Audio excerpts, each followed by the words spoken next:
darvi una lettera che è giunta proprio ora al signor Olivo per voi, da Venezia.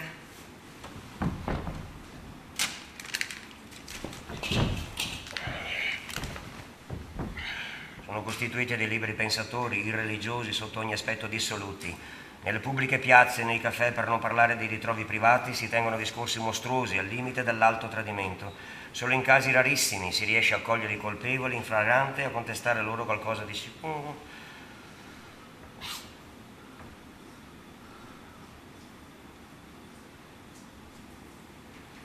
Spia. Se così che doveria guadagnarmi, lascia passare per Venezia. Facendo la spia. No, peso di spia. Il boia.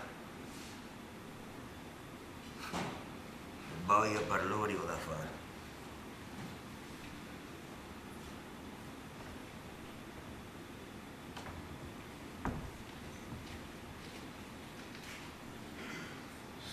Sarà in vostro... Oh, no.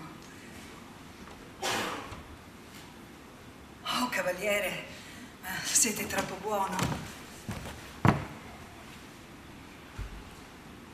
Il signor Olivo ha tanto insistito perché mi unissi a voi. Spero non vi dispiaccia. Dispiacermi. Io vi ringrazio per la vostra benevolenza.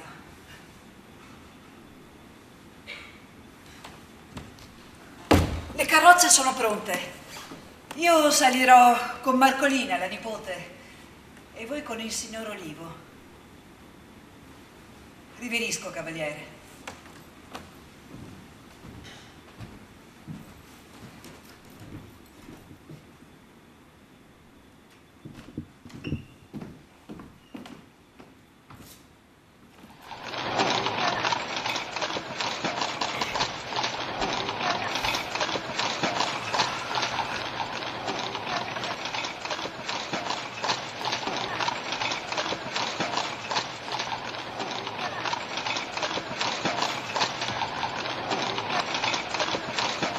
La godelo, a guardarono altri che se femo le mommule.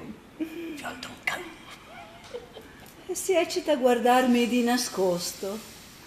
Monsieur Bernis è uomo di intelligenza, caro Giacomo, e l'intelligenza, per procurarsi piacere, diventa ministro delle passioni.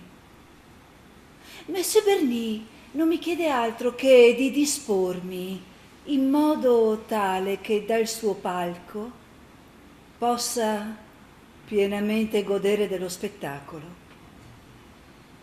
Con se così, che metteremo dal nostro. Faremo del nostro meglio per soddisfar il nostro illustrissimo spettatore.